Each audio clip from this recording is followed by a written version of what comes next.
Hello students, welcome back. आज अपने discuss करने जा रहे हैं आपके प्लस टू की इंग्लिश कंपलसरी का सेक्शन बी का टॉपिक क्या है, लेटर्स। लेटर्स इसलिए शुरू कर रहा हूँ, इट्स ए इम्पॉर्टेंट टॉपिक और थोड़ा कम समझने से ज़्यादा नंबर दिला देता है, यानी कि सेम पैटर्न रहने वाला है और थोड़ा सा सीखेंगे और आप कितने मार्क्स ले जाएंगे, 7 मार्क्स। 7 मार्क्स, ठीक है जी।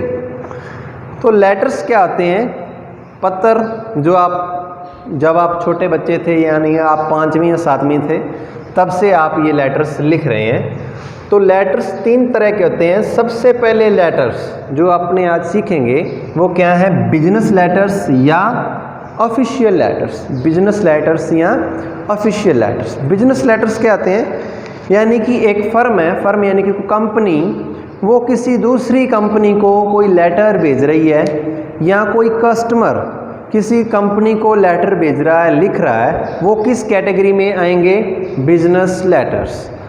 दूसरे क्या हैं, ऑफिशियल लेटर्स। ऑफिशियल यानी कि किसी भी संस्था को, कोई एक संस्था को, एक इंस्टीट्यूशन को आप लेटर भेज रहे हैं, वो किस कैटेगरी में आएंगे, ऑफिशियल लेटर्स की कैटेगरी में। लाइक मैं एक आम इंसान हूँ, ठीक है, तो मुझे क्या करना है, मेरे को किसी बैंक में काम है, मेरे को किसी पोस्ट ऑफिस में काम है, तो मैं क्या करूँगा, उनको लेटर लिखूँगा। तो वो ऑफिशियल लेटर्स की कैटेगरी में आते हैं। किसी अथॉरिटी को जो लेटर लिखे जाते हैं वो क्या कहलाते हैं, ऑफिशियल लेटर्स। तो business letters and official letters, इन दोनों की टोन क्या रहती है बेटा, हमेशा क्या रहती है, फॉर्मल टोन के लेटर होते हैं। ये फॉर्मल लेटर्स कहलाते हैं। कौन से, business letters and official letters क्या कहलाते हैं, फॉर्मल टोन। इनमें आप इनफॉर्मल टोन यूज़ नहीं कर सकते। इनफॉर्मल क्या, जैसे आप अपने भाई को, दोस्तों को, चाचा को, ताया को, रिलेटिव और फ्रेंड्स, यानी कि जो भी आपके पर्सनली नोन पीपल होते हैं, उनको जो लेटर लिखे जाते हैं वो इनफॉर्मल होते हैं, क्योंकि आप उनको अच्छे तरह से जानते हैं, तो आप एक इनफॉर्मल टोन यूज़ कर सकते हैं। लेकिन business letters and official are authorities and they are on superior, तो आप उनको क्या लिखेंगे, सिर्फ फॉर्मल टोन में लेटर्स लिखेंगे। इनकी भी आगे सब कैटेगरीज होती हैं, 4 सब कैटेगरीज में होते हैं। लाइक ये कितने तरह के हो सकते हैं, एक तो इंक्वायरी हो सकती है, लेटर का टाइप, यानी कि लेटर में क्या हो सकता है, लेटर में इंक्वायरी हो सकती है। इंक्वायरी क्या होती है, मान लो बाल भारती स्कूल है अपना, ठीक है, तो स्कूल क्या कर रहा है, स्कूल ने डिसाइड किया, बच्चों ने सर को कहा और सर ने डिसाइड किया, ठीक है भी एक टूर लेके जाते हैं, कहाँ, अमृतसर। गोल्डन टेम्पल देखेंगे और क्या करेंगे, जलियांवाला बाग देखेंगे और क्या करेंगे, वाघा बॉर्डर देखेंगे। तो यहाँ प्लानिंग हो गई, इन्होंने सोच लिया कि 2 वीक्स के बाद जाएंगे। तो अब क्या करते हैं, ये जिम्मेवारी तो सारी प्रिंसिपल सर की हुई, ठीक है, यहाँ जो टूर ऑर्गेनाइज कर रहा होगा स्कूल में, तो वो क्या करेगा, अपने ही एरिया के किसी ट्रैवल एजेंट को क्या करेगा, लेटर लिखेगा। अपने एरिया के किसी ट्रैवल एजेंट को लेटर लिखेगा।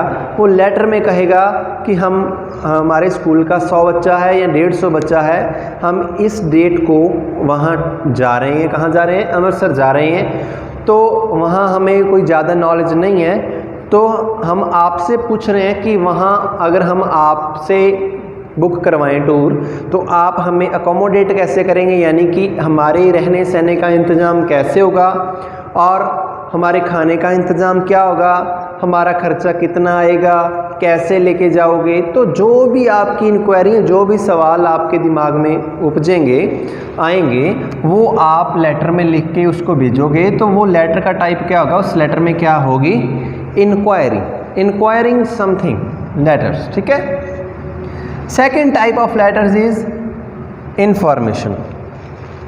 इंफॉर्मेशन इज लाइक, आपने किसी को, कंपनी को, आपने एक नई शॉप खोलनी है, ठीक है, आपने एक नई शॉप खोलनी है, या मान लो आप ऑलरेडी एक शॉप के मालिक हैं, तो आप क्या कर रहे हैं, किसी बड़ी कंपनी को लेटर भेज रहे हैं। मान लो आपकी एक स्टेशनरी की शॉप है, आपको बुक्स चाहिए, पेंसिल चाहिए, पेन चाहिए, तो आप संजीव पब्लिकेशंस को लेटर भेजते हैं जयपुर में और उनको कहते हैं कि हमें +2 कंपलसरी की बुक्स चाहिए, आपके पास कितनी अवेलेबल हैं। हमको 10th की बुक्स चाहिए साइंस की, वो आपके पास कितनी अवेलेबल हैं। तो आप उनसे क्या मांग रहे हैं बेटा? इंफॉर्मेशन मांग रहे हैं, ठीक है। तो ये लेटर कौन सी कैटेगरी में आते हैं? इंफॉर्मेशन वाली में। Third category is of complaint. Complaint हो सकती है कि मान लो वो संजीव पब्लिकेशन ने आपको क्या भेज दी? बुक्स भेज दी। कितनी भेज दी? आपने 50 मांगी, उसने 50 भेज दी। और प्रॉब्लम क्या हुई? उन 50 में जो 10 बुक्स हैं आपने मांगी थी इंग्लिश की, वो किसकी निकलाई? 50 में से 10 हिंदी की आ गई। तो अब आपने आगे ऑर्डर ले रखा था, आप क्या हो गए? परेशान हो गए। तो अब आप क्या करोगे? उसको एक और लेटर लिखोगे। लेटर किसका होगा? शिकायत का, कंप्लेंट का। तो ये बिजनेस लेटर की कौन सी कैटेगरी है? कंप्लेंट। अब आप उससे खुश नहीं हैं, शिकायत कर रहे हैं। मान लो यहाँ तो आपने किसी को ऑर्डर दिया, कंपनी ने आपको सामान भेज दिया, आपने उसके पैसे नहीं दिए, तो अब कंपनी वाला जो आपको ऑर्डर लिखेगा वो कंपनी वाले की कंप्लेंट होगी। तो किसी भी तरह की शिकायत किस कैटेगरी में आएगी? कंप्लेंट में आएगी। Fourth is placing orders. पहले अपने इन्फॉर्मेशन मांग ली थी, भाई तेरे पास बुक्स अवेलेबल हैं या नहीं, भी इसकी 10 चाहिए थी, इसकी 50 चाहिए थी, बता है या नहीं। उसने कहा भाई हाँ है, कब चाहिए बताओ। तो अब आप क्या कर रहे हैं? अपना ऑर्डर प्लेस कर रहे हैं। अब आप उसको लेटर में लिख रहे हैं, ऐसे करना 50 इंग्लिश की दे देना, 100 10th की इंग्लिश की दे देना, 100 10th की हिंदी की चाहिए, 15 फिजिक्स की चाहिए 12वीं की। तो आप उसको क्या लिखा रहे हैं? ऑर्डर प्लेस कर रहे हैं। तो अब प्लेसिंग ऑर्डर का लेटर आएगा। यहाँ मैंने लिख रखा है business letters and official letters. तो ये क्या हुए? इनमें ये कैटेगरीज हैं, लेकिन जो प्लेसिंग ऑर्डर है ये ऑफिशियल लेटर्स में नहीं आएगा। आप बैंक में कोई ऑर्डर प्लेस नहीं करेंगे, आप म्यूनसिपैलिटी में कोई ऑर्डर प्लेस नहीं करेंगे, लेकिन आप म्यूनसिपैलिटी में इंक्वायरी कर सकते हैं, ठीक है। आप बैंक में इंक्वायरी कर सकते हैं, आप म्यूनसिपैलिटी से इंफॉर्मेशन मांग सकते हैं, आप कंप्लेन कर सकते हैं बैंक में, म्यूनसिपैलिटी में, कहीं भी। तो जो ऑफिस हैं, अथॉरिटीज़ हैं, आप उनसे इंक्वायरी कर सकते हैं, आप उनसे इंफॉर्मेशन मांग सकते हैं, आप उनको कंप्लेंट कर सकते हैं। मान लो आपका एरिया है, ठीक है, म्यूनसिपैलिटी में पड़ता है, लेकिन आपके एरिया में सैनिटेशन नहीं है, आपके एरिया में क्या है? गार्बेज है, ठीक है, गंदगी है, या वाटर सप्लाई की क्या है? शॉर्टेज है। तो क्या करेंगे? आप अपने उसको चेयरमैन को या जो भी आपका हेड होगा म्यूनसिपैलिटी का, आप उसको क्या लिखेंगे? एक लेटर लिखेंगे। वो लेटर किस कैटेगरी में आएगा? कंप्लेंट में आएगा। तो इस तरह ये बिजनेस लेटर्स हैं एंड ऑफिशियल लेटर्स हैं, और इनकी टोन क्या रहेगी बेटा? फॉर्मल। ये 4 तरह के बिजनेस लेटर्स हैं और 3 तरह के ऑफिशियल लेटर्स हैं। कितने नंबर कहते हैं बेटा लेटर? 7 नंबर के, सो ध्यान से समझ लें, ठीक है। दूसरे हैं लेटर्स टू एडिटर्स। अखबार यानी कि न्यूज़पेपर के संपादकों को जो लेटर लिखे जाते हैं वो लेटर टू एडिटर्स होते हैं। मैंने न्यूज़पेपर में कोई फ़ोटो देखी, फोटोग्राफ, ठीक है, मेरे को वो अच्छी नहीं लगी, या उसमें फ़ोटोग्राफ में क्या था? कुछ गलत था। मान लो मैंने फ़ोटोग्राफ देखा, उसमें कोई लोग पानी ज़्यादा वेस्ट कर रहे थे, तो मेरे को वो चीज़ अच्छी नहीं लगी, तो मैंने पेन उठाया, पेपर उठाया और एडिटर को लेटर लिख दिया कि देखो भी इस फ़ोटो में पानी वेस्ट हो रहा है, इस फ़ोटो में, इस पिक्चर में गलत मैसेज जा रहा है। तो मैंने अब क्या किसको लेटर लिखा? एडिटर को। न्यूज़पेपर में कोई आया, एडिटोरियल आया, तो एडिटोरियल किसके बारे में था? चिल्ड्रन क्राइम के बारे में था। तो अब मैं उसके बारे में और इन्फॉर्मेशन मांगना चाहता हूँ, या मेरे पास कुछ एक्स्ट्रा इन्फॉर्मेशन या डाटा है, तो मैं उसको भी एडिटर को लेटर लिख सकता हूँ। तो यहाँ आपको किसी टॉपिक के बारे में इन्फॉर्मेशन है, इसी चीज़ पे आ जाए कंप्लेंट के बारे में। तो आपने मान लो यहाँ कंप्लेंट की, किसको की थी? ऑफिशियल लेटर में अपने म्यूनसिपैलिटी के हेड को की थी कि हमारे एरिया में वाटर शॉर्टेज है, प्लीज़ इसको क्या करें? हल करें, सॉल्व करें। उन्होंने कोई जवाब नहीं दिया। आपने महीना वेट किया, यू वेटेड फॉर मंथ्स और 2 मंथ्स। आपने इंतज़ार किया बट उसका कोई आंसर नहीं आया। अब आपने क्या सोचा कि मेरी कोई जब बात नहीं सुन रहा है तो क्यों ना मैं इस इशू को सबसे शेयर करूं। तो सबसे शेयर कैसे किया जाता है? आजकल तो सोशल मीडिया है, लेकिन अकॉर्डिंग टू योर लेटर्स आप उसको कैसे शेयर कर सकते हैं? आप उसको डालेंगे न्यूज़पेपर में, और न्यूज़पेपर में आप नहीं डाल सकते ना, कौन डालेगा? एडिटर। तो अब आप लेटर लिखेंगे किसको? एडिटर को लिखेंगे, भी एडिटर भी हमारे एरिया में ये प्रॉब्लम है सर, और ऐसे ऐसे हम इतने टाइम से परेशान हैं, लोगों को ये प्रॉब्लम्स आ रही हैं, ये डिजीज़ फेस कर रहे हैं, कुछ भी जो भी आपको डिफ़िकल्टीज आ रही हैं आप सभी एक्सप्लेन कर देंगे। आपको क्या सॉल्यूशन चाहिए, आप क्या डिमांड कर रहे हैं वो भी एक्सप्लेन कर देंगे। तो आप लेटर लिखेंगे एडिटर को, एडिटर क्या करेगा? उसको अपने तरीके से ठीक करेगा और उसको किस में पब्लिश कर देगा? न्यूज़पेपर में। तो इस तरह वो लेटर टू एडिटर आपकी जो प्रॉब्लम्स होती है उसको आम लोगों तक पहुंचाने के भी काम आते हैं। अब थर्ड है बेटा, letters for job with a CV and resume. Job and resume ये इकट्ठी चीज़ें ऐसे आती हैं कि आपको एक जॉब चाहिए और कोई इंस्टीट्यूशन है उसको एक आदमी चाहिए अपनी जगह के लिए। मान लो बाल भारती स्कूल है या कोई भी, मान लो मैं बाल भारती के एग्जांपल लेता हूँ क्योंकि आप अच्छे से समझ पाएंगे। कोई भी इंस्टीट्यूशन है, कोई बड़ी फर्म है, उनका मैनेजर है वो बीमार हो गया, अब उनको क्या चाहिए? एक नया मैनेजर चाहिए, ठीक है। तो वो क्या करते हैं, अखबार में, न्यूज़पेपर में ऐड देते हैं और कहते हैं कि इतनी क्वालिफ़िकेशन वाला हमें मैनेजर चाहिए, इतनी सैलरी हम दे सकते हैं। तो जो भी उनकी डिमांड्स होती हैं वो डिस्क्राइब कर देते हैं। अब आपने वो एडवर्टीज़मेंट पढ़ी, अब आप उस क्वालिफ़िकेशन को क्या करते हैं? मैच करते हैं। तो अब आप क्या लिखेंगे? लेटर। और आपको क्या चाहिए थी? जॉब। आपको क्या चाहिए थी? जॉब। अब आप लेटर लिखते हैं उस फर्म को, ठीक है। मान लो कोई 5 स्टार होटल है तो आप उनको लेटर लिखते हैं, उनको कहेंगे कि मैंने आपकी वो एडवर्टीज़मेंट देखी, मैं उसका रिप्लाई कर रहा हूँ, मैं इस सिटी से बिलोंग कर रहा हूँ या मैं यहाँ से हूँ और मैं आपकी पोस्ट के लिए अप्लाई कर रहा हूँ, मेरे पास इतने साल का एक्सपीरियंस है, ड्यू टू दिस प्रॉब्लम मेरे को पुराने वाला जो होटल था वो छोड़ना पड़ रहा है। तो आप वो सीधा आप पे यकीन नहीं करेगा ना, आप सीधा रिज्यूमे भेज देंगे। रिज्यूमे में तो आप बता देंगे मेरे पास इतने साल का एक्सपीरियंस है, लेकिन आप सीधा किसी को कहो भी मेरे पास 5 या 10 साल का एक्सपीरियंस है, मेरे को जॉब पे रख लो, वो क्यों रखेगा? ठीक, क्यों रखेगा? वो उसके दिमाग में एक सवाल आएगा, क्वेश्चन आएगा, वो कहेगा कि पहले ने निकाला क्यों? तो आप उस लेटर इसलिए लिखा जाता है, उस लेटर में आप उसके जो ऑन द बैक एंड जो उसका रीज़न है, आप इस पोस्ट के लिए क्यों अप्लाई कर रहे हैं, वो रीज़न एक्सप्लेन किया जाता है। थोड़ा सा रीज़न एक्सप्लेन किया जाता है, थोड़ा सा इंट्रोड्यूस किया जाता है, और उसके बाद क्या लिखा जाता है? CV या रिज्यूमे। इस रिज्यूमे में आप एक्सप्लेन करते हैं कि आपका नाम क्या है, आप अपने आप को इंट्रोड्यूस करते हैं, आपका नाम क्या है, आपका मैरिटल स्टेटस क्या है, आपकी क्वालिफ़िकेशन क्या है, आपका एक्सपीरियंस कितना है, आपके पास रेफरेंस क्या है। तो ये लेटर होता है जॉब के लिए। तो 3 तरह के लेटर अभी मैंने आपको बताए हैं, business and official letters, letters to editors, letters for job.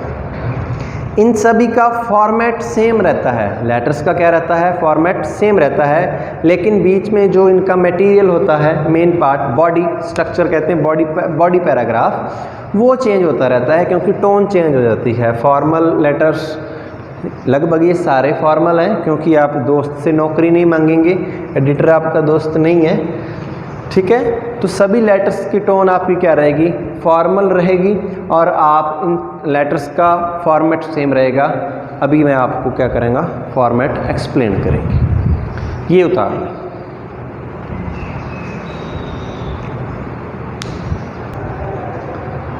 अभी अपने डिस्कस करने जा रहे हैं स्ट्रक्चर ऑफ लेटर। इससे पहले अपने डिस्कस कर चुके हैं the types of letters like business letters, official letters, letters to editor and letters for job. अब वो लेटर्स लिखे कैसे जाते हैं, उनकी एक फिक्स स्ट्रक्चर होती है। जैसे मैं बता चुका हूँ 7 मार्क्स के लिए आएगा, ठीक है। तो हर एक लेटर्स में कुछ ना कुछ लिखा जाएगा, उसका कुछ कंटेंट होता है, ठीक है। लेकिन उस लेटर्स की एक फॉर्मेशन भी होती है, उस स्ट्रक्चर्स भी होती है, उस स्ट्रक्चर्स के भी नंबर होते हैं। मान लो आपको कुछ भी नहीं आ रहा लेकिन आप उसका फॉर्मेट सही लिख के आ रहे हैं तो आपको कुछ ना कुछ तो ज़रूर मिलेगा, ठीक है। आपको लेटर नहीं लिखना आ रहा तो उसका मतलब ये नहीं है कि आप उसको खाली छोड़ के आ रहे हैं, ठीक है। तो इसलिए फॉर्मेशन पर ज़रूर ध्यान दें, इससे ज़रूर सीखें। अगर मान लो आपकी बॉडी सही है, पैराग्राफ की कंटेंट ठीक है लेकिन स्ट्रक्चर गलत है, तब भी मार्क्स तो आपके कटेंगे। इसकी स्ट्रक्चर भी उतनी ही इम्पॉर्टेंट है। किसी भी लेटर के लिए सबसे पहले उसको शुरू कैसे किया जाता है, सबसे पहले लेटर के ऊपर क्या लिखा जाता है, स्टार्टिंग में on the left hand of the letter, बायां हाथ, बाएं हाथ यानी कि left hand of the page, उसके ऊपर आप क्या लिखेंगे, सेंडर्स एड्रेस। सेंडर्स एड्रेस मतलब सेंडर कौन होता है, भेजने वाला। तो जो उस लेटर को भेज रहा है उसका एड्रेस किस साइड आएगा, लेफ्ट कॉर्नर, यहाँ क्या आएगा, सेंडर्स एड्रेस, ठीक है जी। उसके बाद आपको क्या करना बेटा, एक लाइन लेफ्ट करनी है, छोड़नी है। फिर आप क्या लिखेंगे, डेट, जो भी डेट होगी यानी कि जिस दिन लेटर लिखा जा रहा है। मान लो लेटर मैंने आज लिखा है, मिले जाए उसको हफ्ते के बाद, आई डोंट केयर, लेकिन लिखा आज किया है तो डेट किसकी होगी, आज, टुडे, ठीक है। डेट लिखना है, टुडे मत लिख देना, यानी कि वहाँ डेट लिखी जाएगी जिस दिन लेटर लिखा जाएगा। उसके बाद फिर आपने क्या करना है, एक लाइन छोड़ देनी है, तो फिर क्या लिखे जाएगा, receiver's name and address. Receiver यानी कि जिसको आप लेटर लिख रहे हैं, हो सकता है आप उसका नाम जानते हैं, ठीक है। मान लो अपना जो कलेक्टर है उसको लेटर लिखना है तो उसका नाम है शिव प्रसाद मदन नकाते, ठीक है। तो पहले आप उसका क्या लिखेंगे, नाम लिखेंगे, फिर एड्रेस। एड्रेस में क्या आएगा बेटा, उसकी आप डेजिग्नेशन भी लिखेंगे। नीचे आप लिखेंगे डिस्ट्रिक्ट कलेक्टर, फिर लिखेंगे जो भी वो कहाँ बैठता है उस एरिया का नाम, ठीक है, कलेक्ट्रेट, फिर नीचे लिखा जाएगा श्री गंगानगर, ठीक है जी। तो सबसे यहाँ रिसीवर का नाम और एड्रेस ऐसे लाइन में नहीं लिखना है, पहले उसका नाम लिखेंगे फिर उसका एड्रेस लिखेंगे, डेजिग्नेशन एंड एड्रेस। आपको अगर उसका नाम नहीं पता है, ठीक है, आप सिर्फ एक पोस्ट को या एक अथॉरिटी को लेटर भेज रहे हैं, मान लो किसी बैंक को लेटर भेज रहे हैं, आपको मैनेजर का नाम नहीं पता है, तो आप क्या लिखेंगे, रिसीवर कौन है, मैनेजर, द मैनेजर, नीचे आप लिखेंगे state bank of India, address उसका क्या है, सादुल शहर, कि वो सादुल शहर को जो स्टेट बैंक ऑफ इंडिया है उसके आप मैनेजर को भेज रहे हैं। सबसे पहले सेंडर एड्रेस, लाइन छोड़ेंगे, डेट, लाइन छोड़ेंगे, रिसीवर्स एड्रेस यानी कि जिसको लेटर लिखा जा रहा है। उसके बाद आप क्या करेंगे, फिर एक लाइन छोड़ेंगे, क्या करेंगे आप, उसके बाद एक लाइन छोड़ेंगे। लाइन छोड़कर क्या लिखा जाता है, सबसे इम्पॉर्टेंट चीज़, सब्जेक्ट। इस सब्जेक्ट से आपका एग्जामिनर होगा उसको पता चल जाएगा कि आपको कितना लेटर लिखना आता है। तो सब्जेक्ट क्या करेगा, सब्जेक्ट बताएगा कि किस चीज़ के बारे में लेटर है, ठीक है, किस चीज़ के बारे में लेटर है, what it is all about, किस चीज़ के बारे में है। फिर आएगा बेटा सैल्यूटेशन। सैल्यूटेशन क्या आता है, आप अभी तक लिखते आए हैं, सैल्यूटेशन देख के डर मत जाना, यहाँ सैल्यूटेशन का मतलब होता है, यहाँ फिर एक लाइन छोड़ देंगे आप।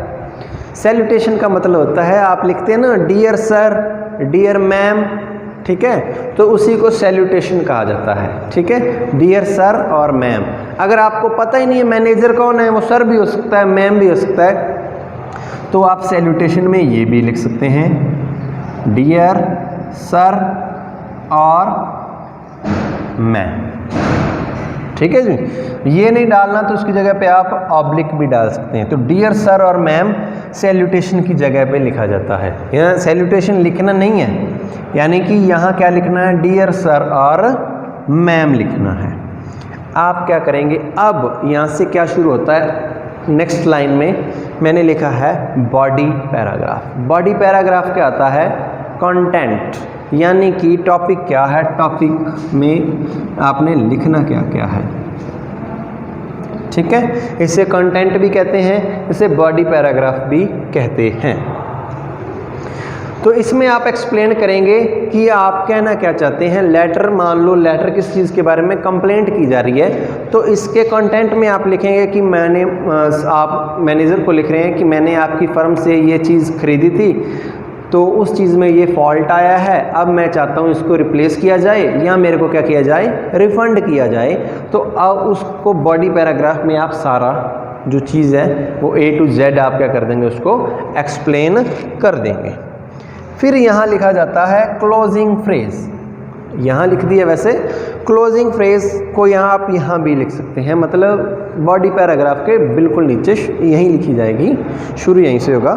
क्लोजिंग फ्रेज क्या आता है, जब आप कहते हैं कि आपके पत्र का इंतज़ार रहेगा, यानी कि आपका आंसर हम या रिप्लाई की वेट कर रहे हैं। Looking for a reply, looking for a positive reply, looking for a prompt reply, ठीक है, hope for a good reply, जो भी आप लिखना चाहते हैं, यानी कि आप उसको लिखते हैं ना, या आप ये भी लिखना चाहिए आपका बहुत बहुत धन्यवाद, हम आपके आभारी रहेंगे, आपके शुभेच्छु वगैरह जो भी होता है वो सारा किस में आएगा, क्लोजिंग फ्रेज में। फिर नीचे लिखा जाता है बेटा सेंडर्स नेम एंड डेजिग्नेशन। ऊपर क्या लिखा है, सेंडर्स एड्रेस। अब नीचे क्या लिखा है, सेंडर्स नेम एंड डेजिग्नेशन। मान लो आप लेटर भेज रहे हैं और आप गीता कॉलोनी जयपुर में रहते हैं, तो आप यहाँ लिखेंगे गीता कॉलोनी जयपुर। आपका नाम क्या है, रविंद्र है, तो अब आप अपना नाम लिखेंगे रविंद्र। ठीक है, आप अगर किसी कंपनी की तरफ से भेज रहे हैं तो आप यहाँ लिखेंगे जो भी आपकी कंपनी का नाम है, निव्या, ठीक है, और कहाँ है, गीता कॉलोनी जयपुर में है। आप उस कंपनी में क्या है, मैनेजर हैं, तो आप यहाँ लिखेंगे नाम क्या है सेंडर का, रविंद्र, उसकी डेजिग्नेशन क्या है, वो क्या है, मैनेजर। रविंद्र, नीचे उसे लिखेंगे मैनेजर। तो यहाँ सेंडर का एड्रेस है, यहाँ सेंडर का नाम और क्या है, डेजिग्नेशन। दोबारा से देख लें, ये फॉर्मेट है किसी भी लेटर का। सबसे पहले लिखा जाता है सेंडर्स एड्रेस, भेजने वाले का पता, उसके बाद एक लाइन छोड़ेंगे, फिर क्या लिखेंगे, डेट, जिस दिन लेटर लिखा जा रहा है। फिर लिखेंगे रिसीवर्स नेम एंड एड्रेस, जिसको भेजा जा रहा है, रिसीवर ऑफ द लेटर, जिसको मिलेगा उसका नाम लिखना है और उसका एड्रेस लिखना है। फिर एक लाइन छोड़ेंगे, देन सब्जेक्ट, किस चीज़ के बारे में है, अबाउट व्हाट। उसके बाद लाइन छोड़ेंगे सैल्यूटेशन, यानी कि उसको आप रिस्पेक्ट देंगे, रिस्पेक्टेड सर, डियर सर और ma'am, respected ma'am, anything. If you are aware that the receiver is sir, you will write sir. If you are aware she is a ma'am, you will write ma'am, but if you are unclear you can write both. Then you will again leave a line and start writing body paragraph। आप body paragraph लिखेंगे, body paragraph खत्म होगा, उसके बाद आप एक closing phrase लिखेंगे कि वी आर वेरी ग्रेटफुल या looking for a prompt reply, looking for a positive answer या पॉजिटिव रिप्लाई। फिर सेंडर्स नेम एंड एड्रेस और डेजिग्नेशन, जो सेंडर का नाम है और उसका डेजिग्नेशन यानी कि उसकी पदवी है। ये बेटा जो सेंडर्स नेम एंड डेजिग्नेशन है ये भी आपको लेटर में मिलेगा, एड्रेस ये भी लेटर में मिलेगा, रिसीवर्स नेम एंड एड्रेस ये भी लेटर में मिलेगा, डेट जो आपके एग्ज़ाम की डेट होगी आप वो लिख देंगे। ठीक है, क्वेश्चन कैसे मिलेगा कि आप गीता कॉलोनी के रविंद्र हैं, you are Ravindra from Geeta colony Jaipur, और आपने किसी कंपनी को, मान लो अमेजॉन को लेटर लिखना है, you are writing a letter to the manager of Amazon. तो नेम मैनेजर हो गया, नेम पता नहीं है, एड्रेस क्या है, अमेजॉन न्यू दिल्ली। ठीक है, तो ये सब कुछ सेंडर्स एंड रिसीवर्स एड्रेस आपको कहाँ मिलेगा, लेटर में। सब्जेक्ट वो बताएगा कि आप कंप्लेंट कर रहे हैं किसी चीज़ के बारे में, तो सब्जेक्ट भी आपको वहीं से मिल गया। सैल्यूटेशन तो फिक्स की फिक्स है ही है, डियर सर या डियर मैम रहेगी। डेट एग्ज़ाम की है, ठीक है, तो नीचे वाला सेम है, यहाँ लिख देना looking for a prompt reply. तो आपको क्या लिखना है, सिर्फ बॉडी पैराग्राफ। इतनी चीज़ें तो आपकी क्या हैं, फिक्स हैं। तो दैट्स इट। इतना इजी होता है एक लेटर राइट करना। अभी अपने एक एग्जाम्पल करेंगे। Thank you.